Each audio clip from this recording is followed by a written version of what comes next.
Hi friend, it is my pleasure and privilege to be here with all of you friends. I feel myself proud and honored to be associated with such a wonderful subscribers. And firstly, I would like to thanks for watching my channel Advanced LearnX.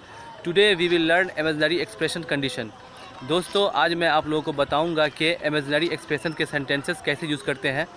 दोस्तों यहाँ पे मैं advance English से related sentences, vocabulary सब यहाँ पे मैं share करने वाला हूँ। आपको अगर कोई भी प्रॉब्लम या कोई भी क्वेरी कुछ भी पूछना है तो आप प्लीज़ कमेंट बॉक्स में कमेंट कर सकते हैं। और प्लीज़ फ्रेंड मेरे चैनल को सब्सक्राइब कर देना, लाइक कर देना। शुरू करते हैं।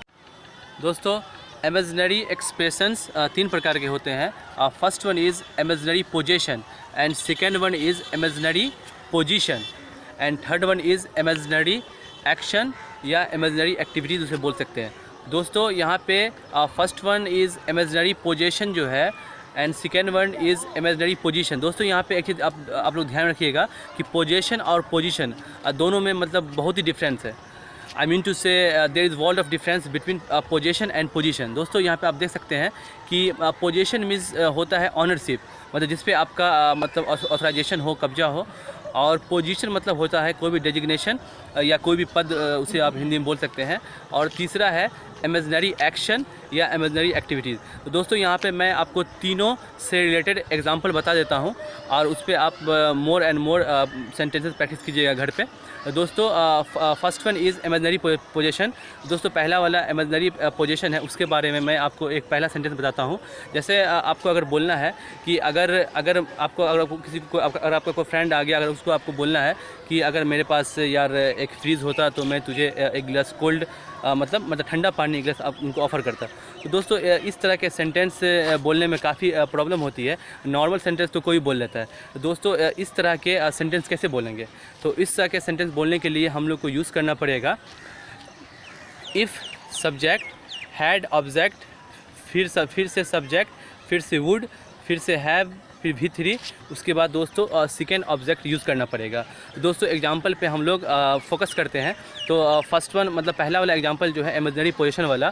तो इमेजिनरी पोजीशन वाला एग्जांपल जो पहला वाला हम आपको यहाँ बताने जा रहे हैं तो वो है if I would have a fridge I would have offered you a glass of cold water. इसका मतलब दोस्तों ये हो गया कि अगर मेरे पास एक फ्रीज़ रहता, मतलब यहाँ पे हम इमेजिन कर रहे हैं कि अगर मेरे पास एक फ्रीज़ रहता तो मैं तुम्हें एक गिलास ठंडा पानी ऑफ़र करता। तो इस तरह के सेंटेंस को हम बोलेंगे कि if I would have a fridge I would have offered you a glass of cold water.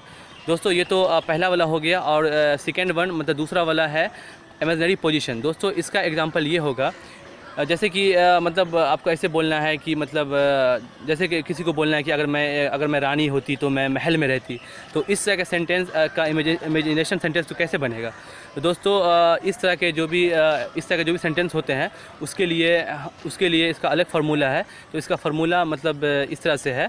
इसका फार्मूला है if subject were object subject would have plus भी3 है, उसके बाद दोस्तों यहाँ पे सेकेंड ऑब्जेक्ट है।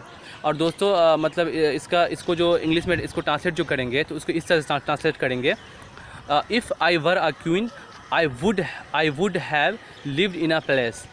दोस्तों इसका मतलब हो गया कि अगर मैं एक रानी रहती तो मैं महल में रहती। दोस्तों इस तरह के ये भी इसमें भी इमेजिनेशन है। तो इस तरह के सेंटेंस का ट्रांसलेट इस तरह से करते हैं। और दोस्तों सबसे लास्ट वाला जो था वो था इमेजिनरी एक्शन मतलब एक्टिविटीज़। मतलब इस तरह के सेंटेंस जैसे अगर आपको बोलना है कि यार अगर मैं यार कनाडा में रहता तो यार मैं बहुत सारा मतलब ढेर सारा पैसा कमाता। तो दोस्तों इस तरह के सेंटेंस को कैसे बोलेंगे? तो दोस्तों इसका भी फार्मूला है जो मैं आपको बताने जा रहा हूँ। इसका फार्मूला है इफ़ सब्जेक्ट हैड भी3 ऑब्जेक्ट। दोस्तों फिर से सब्जेक्ट वुड हैव भी3 और प्लस दोस्तों सेकेंड ऑब्जेक्ट यहाँ पे लगेगा फिर उसके बाद लास्ट में। और दोस्तों इस तरह के सेंटेंस का जो एग्जांपल होगा वो मैं आपको बता देना चाह रहा हूँ। तो इस तरह के सेंटेंस को हम लोग इस तरह से बोलेंगे if I had gone to Canada I would have earn a lot of money. दोस्तों इसका मतलब ये हो गया कि अगर मैं कनाडा जाता तो मैं बहुत ही ज़्यादा पैसा कमाता। दोस्तों इस तरह के एडवांस इंग्लिश से रिलेटेड मैं सेंटेंस वोकेबुलरी आपको मैं बताऊंगा डे बाय डे। तो दोस्तों सबसे पहले मैं आपको बताना चाहूँगा कि अगर आपको कोई सा भी प्रॉब्लम इंग्लिश रिलेटेड होता है तो आप क्वेरी हमसे पूछ सकते हैं और मैं उसका सोल्यूशन निकालूंगा, मैं उसको रेक्टिफाई करूँगा। तो दोस्तों मेरे चैनल को सब्सक्राइब, लाइक और कमेंट कर देना।